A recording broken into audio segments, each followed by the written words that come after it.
Anda masih bersama Sapa Indonesia Malam, saya Friska Clarissa.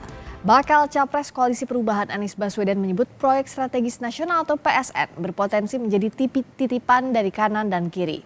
Jokowi pun merespons Anies dengan meminta menyebutkan proyek PSN mana yang menjadi ajang titipan.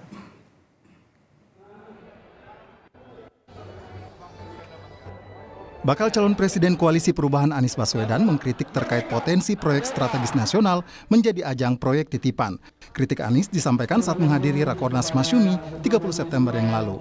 Anies menyebut PSN harus disusun transparan dan melibatkan publik agar bisa dikendalikan dengan baik.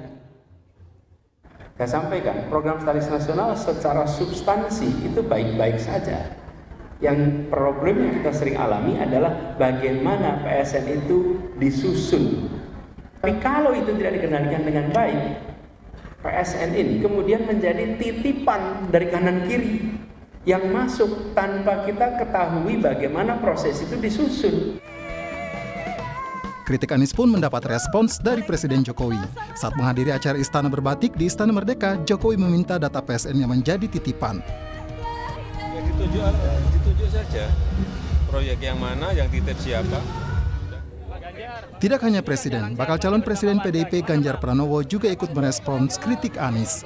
Menurut Ganjar, data terkait titipan harus dibuka ke publik agar tidak menimbulkan spekulasi. Itu titipan kiri kanan itu siapa? Dibuka aja. Dugaan saya. Pak Anies yang bilang waktu itu. Dugaan saya tidak ada yang bisa mengungkapkan data itu. Kalau ada dibuka, jadi tidak menimbulkan spekulasi. Dari data Kementerian Koordinator Bidang Perekonomian, di tahun 2023 ini ada 30 proyek strategis nasional dengan nilai proyek mencapai Rp288 triliun. Hingga Mei 2023, masih ada 27 proyek yang belum rampung. Menurut Guru Besar Komunikasi Politik Universitas Pendidikan Indonesia, Karim Suryadi, metode yang digunakan Anies adalah strategi politik. Karim menyebut ada dua peluang strategi komunikasi yang dibangun oleh Anies. Yang pertama itu untuk memutus ketergantungan pada kebiasaan partisan. Artinya apa? Artinya sebisa mungkin ikatan emosional yang sudah terbangun antara kandidat dengan partai tertentu itu digoyang. Harapannya beralih mendukung. Yang kedua, untuk membangkitkan kepedulian dan keterbukaan terhadap informasi baru. Nah, kenapa begitu? Karena biasanya ketika ikatan partisan sudah kuat, maka orang-orang akan melihat fenomena yang muncul, realitas yang ada, berdasarkan kacamata partisannya. Di satu sisi, pemerintah saat ini mengejar penyelesaian sejumlah PSN agar rampung di tahun 2024. Tim Liputan, Kompas TV. Pernyataan Anies terkait PSN yang harus dikendalikan dengan baik agar tidak menjadi titipan kanan kiri menjadi polemik. Usai direspons oleh Presiden, apakah benar ini hanya bagian dari strategi komunikasi politik yang dibangun oleh Anies Baswedan ataukah memang berbasis pada data? Kami bahas bersama politisi PDIP, Deddy Sitorus, bergabung juga juru bicara Anies Baswedan, Surya Chandra. Selamat malam, Bung Deddy, juga Bung Surya. Malam Friska, Surya. Malam, Mbak. Halo, selamat malam. Saya ke Bang Surya dulu. Ini cuma kritik atau memang Mas Anies ini punya data terkait proyek strategis nasional titipan? Apalagi Pak Jokowi udah komen tuh. Kalau data ada, Mbak. Cuman memang tidak akan secara serampangan dibuka ya. Yang jelas memang yang namanya PSN ini kan semacam fast track atau jalur cepat dalam konteks pelaksanaan pembangunan, dan untuk itu diberikanlah serangkaian keistimewaan secara regulasi terkait pengadaan maupun pelaksanaan dari PSN itu sendiri. Misalnya yang pertama itu sifatnya yang bisa dipaksakan secara langsung, itu kan bisa menghambat peluang masyarakat untuk menolak atau mempertanyakan, mulai dari perencanaan sampai pada pelaksanaannya. Dan kalaupun ada pertimbangan yang dinilai mendesak, itu diberikan kepada kepala daerah mulai dari pusat, menteri pusat sampai gubernur dan bupati untuk mengambil diskresi.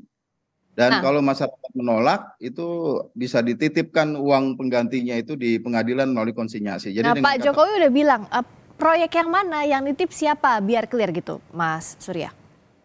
tugasnya pemerintah yang menjelaskan bahwa memang dilaksanakan sesuai dengan prosedur, sesuai dengan memang prinsip-prinsip yang tadi itu, Mbak. Bukan tugas masyarakat mengatakan mana yang salah begitu loh. Artinya pemerintah yang harus menjelaskan bahwa memang program yang dilaksanakan itu sudah sesuai dengan aturan yang dibuat sendiri gitu. Oke, Bung Dedi, dibalikin lagi ke pemerintah yang harus jawab. Bung Dedi? Bung Dedi? Oh, tampaknya terputus komunikasinya. Bung Dedi masih bisa dengar suara saya? Kita perbaiki lagi dulu komunikasinya. Tapi yang jelas sebenarnya Mas Anies punya data realnya soal ini PSN agar ini tidak sekadar jadi bola liar di masyarakat, Mas Surya.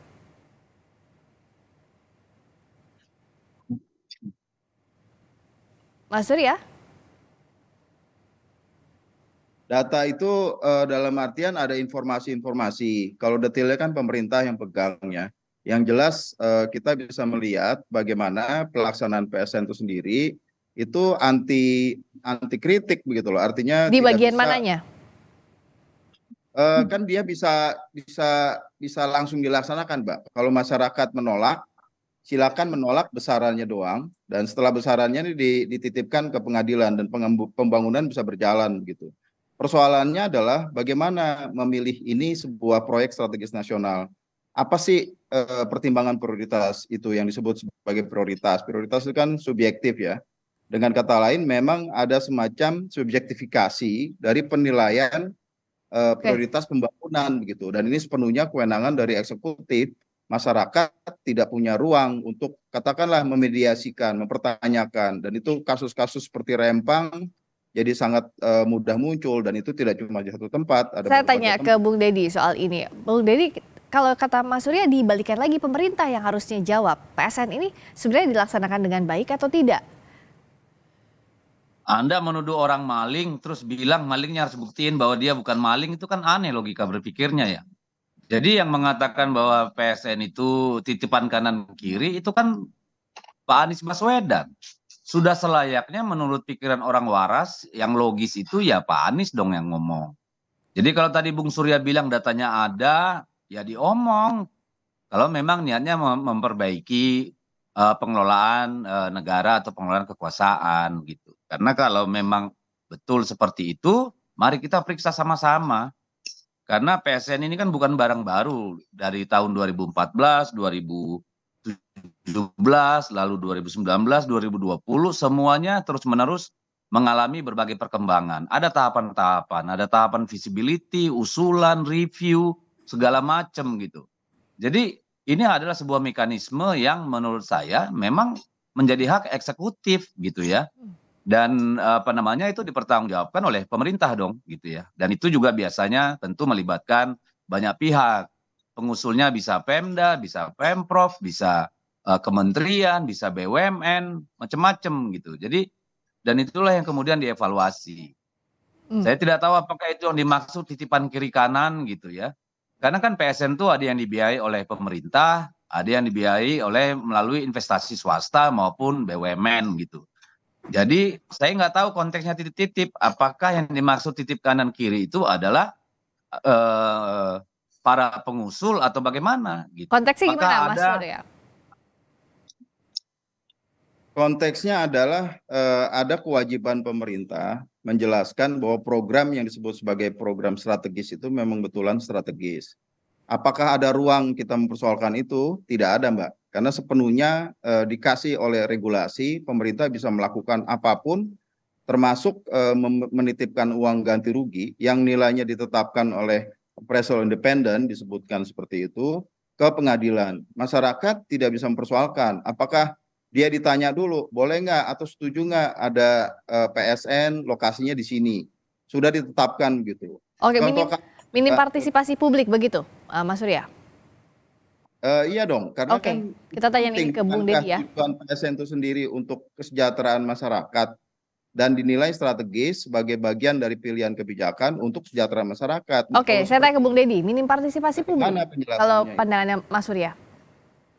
Saya kira harusnya yang jadi capres itu Pak Surya Chandra gitu, karena Kenapa? dia lebih berbicara substansi, sementara Anies kan bicaranya titip kiri kanan gitu. Jadi tidak sinkron nih judul diskusi kita dengan apa yang disampaikan oleh Bung Surya Chandra. Hari ini menjadi percakapan publik kan seorang calon presiden bicara bahwa proyek PSN itu termasuk IKN banyak titip kiri kanan, bukan urusan ganti rugi titip di pengadilan atau partisipasi publik. Mana dulu yang mau kita bicarakan nih? Biar jelas gitu loh. Silakan Mas Surya dijawab tadi pertanyaannya Bung Deddy. Titip kiri kanan itu kan bagian dari pembahasan sederhana ya, tapi intinya adalah bagi Pak Anies Baswedan, bagaimana PSN ini bisa akuntabel, Mbak, bisa ada ruang untuk masyarakat tahu apa yang mau dilakukan pemerintah, kapan akan dilakukan, bagaimana dia melakukan, dan kalau sudah jadi, terus apa yang bisa didapatkan dari manfaat oleh masyarakat itu. Kalau kita bikin katakanlah ada food estate gitu ya, masyarakat di sana yang mau diberdayakan itu diajak nggak diskusi dulu sebelum lapangannya atau sawahnya itu digusur, kemudian diarahkan supaya menanam komoditas pertanian tertentu, singkong misalnya itu yang dikelola oleh Pak Prabowo. Lalu bagaimana setelah itu? Itu kan tidak. Dalam kasus sumbangan sudutan misalnya, itu tanahnya sudah digusur dulu, deh. Baru kemudian dibilang mau ditanam hal-hal food estate, tapi lokasi di mana petani asli punya tanah belum sempat diukur. Nanti gimana dengan ganti ruginya? Bagaimana peran mereka setelah itu jalan gitu misalnya. Bung Deddy, apakah melihat hal yang sama problemnya? Tidak ada partisipasi publik seperti contoh yang disampaikan Mas Surya? Bisa Ya, sangat gini ya. Mbak, karena kan itu diskresi sepenuhnya dari eksekutif ya. Oke, saya tanya Dan ke Bung Deddy dulu sebentar. mau Silakan Bung Deddy. mana, apa yang dilakukan dan seterusnya. Oke, Bung Deddy. Ya, saya kira kan gitu ya. Pemerintah ketika memutuskan satu proyek strategis nasional itu kan melalui proses gitu ya. Ada proses pengusulan, ada proses review, feasibility study, ada evaluasi dan segala macam. Nah, itu tadi yang dikatakan oleh Bung Surya bahwa itu kewenangan eksekutif. Nah, yang membedakan dia dengan program-program biasa yang punya kemewahan melalui tahapan-tahapan diskusi dan segala macam gitu ya, yang meluas itu ya program biasa. Namanya proyek strategis itu kan ada persoalan waktu misalnya, ya, persoalan durasi itu kan menjadi penting gitu ya. Tetapi kita lihat kan selama ini memang ada 1-2 bermasalah dari ratusan yang namanya proyek strategis nasional. Jadi menurut saya itu kan tidak bisa kemudian digebiak-uyah gitu ya, simpulkan secara serampangan lalu mengatakan bahwa semua itu bermasalah, bahwa ada masalah-masalah di dalam, kita harus akui tidak ada yang sempurna gitu ya. Itu harus kita akui gitu. Tetapi bahwa PSN itu sebagai sebuah mekanisme yang memang sengaja dibuat untuk melakukan akselerasi, iya. Misalnya IKN itu ketika diputuskan sebagai proyek strategis nasional kan ada diskusi-diskusi juga. Ada jalin asmara itu, menjaring aspirasi masyarakat kan. Nah, saya setuju kalau mau dilakukan perbaikan, it's okay. Kita sependapat sebagai wakil rakyat tentu dan sebagai partai politik yang memang bertumpu pada rakyat kecil, pada hak-hak masyarakat. Oke, jadi kalau sebenarnya kita sepakat perbaikan jika diperlukan dan memang ada banyak perbaikan yang perlu dilakukan. Tetapi kalau kemudian kita menyimpulkan bahwa PSN ini proyek titip kiri kanan, menurut saya juga terlalu serampangan lah. Gitu. Perbaikan memang diperlukan ya. Oke, perbaikan diperlukan tapi dianggap simpulannya serampangan. Jadi sebenarnya Mas Surya, ini strategi komunikasi politiknya Mas Anies aja untuk meraih suara atau gimana? Ya semua kan intinya ingin ada perbaikan, Mbak. Saya setuju dengan Bung Deddy ya. Pak Anies itu bukan menolak PSN, tapi dia pingin supaya PSN itu akuntabel. Memang rakyat itu dilibatkan dalam proses perencanaan, pelaksanaan, sampai setelah itu hasilnya seperti apa. Ada keterlibatan. Makanya gagasannya kan misalnya saham dari masyarakat sekitar jalan tol untuk pemilikan jalan tol seperti itu. Jadi poin-poin itulah yang menjadi concern dan kebijakan-kebijakan seperti apa yang ditawarkan. Karena PSN ini kan basisnya itu semacam ada risk-based analysis, Mbak. Jadi analisis berbasis risiko. Tantangannya adalah cost and benefit analysis-nya itu sangat subjektif, terserah pada pemerintah sendiri. Pemerintah yang sepenuhnya menilai, masyarakat tidak tahu. Jangan-jangan anggota DPR juga nggak diajak kali dalam proses penentuan PSN proyeknya di mana seperti itu. Kenapa proyeknya ada di situ bukan tempat lain? Nah, ada semacam subjektivitas di dalam penentuan itu. Dan ini bahaya dalam jangka panjang karena kemudian mimpi atau cita-cita PSN itu sendiri yang ingin ada percepatan pembangunan itu jadi ketinggalan, dan ini saya kira momen penting ya untuk kita mengevaluasi, mumpung masih ada waktu nih di sisa waktu pemerintahan dari Presiden. Singkat saja Bung Deddy, jadi gimana? Kalau kata Mas Surya ada banyak catatannya nih, tapi evaluasi semacam apa sih yang bisa dilakukan soal PSN ini? Ya tentu dalam proses dan dalam pelaksanaan di beberapa proyek memang tentu kita harus melakukan perbaikan maupun penyempurnaan ya. Tetapi kan tahapan-tahapan penyusunan PSN itu sendiri kan ada jelas. Halo, ini putus ya? Enggak, bisa kedengeran kok. Bung Deddy, silakan lanjutkan. Oke. Ya, misalnya bahwa proyek tersebut harus punya kesesuaian dengan RPJMN kita misalnya. Lalu dengan rencana tata ruang, lalu mempertimbangkan peran strategisnya dalam pembangunan nasional, banyak sebenarnya gitu ya. Tetapi memang kan begini, dalam pelaksanaannya kan ada pembagian tugas ya. Misalnya pembebasan lahan, seringkali kan itu seharusnya menjadi tanggung jawab pemerintah daerah ya. Ketika PSN diputuskan, itu pengembangannya, penyempurnaannya pasti melibatkan pemerintah daerah dan pemerintah provinsi ya. Itu kan selalu ada diskusi yang panjang gitu, dan harus berbagi tugas juga gitu kan, nggak mungkin misalnya pemerintah pusat semua yang menghandle semua dari hulu sampai hilir. Ada pembagian tugas yang harus jelas gitu. Misalnya dalam kasus Rempang itu harusnya kan otorita Batam, wali kota Batam itu melakukan proses sosialisasi yang intens dulu baru melakukan tindakan misalnya. Dan evaluasinya diharapkan berbasis data masing-masing untuk kemaslahatan masyarakat ya, tidak untuk kepentingan suara. Terima kasih Bung Deddy Sitorus, politisi PDIP. Terima kasih juga Bung Surya Chandra, juru bicara Anies Baswedan. Selamat malam.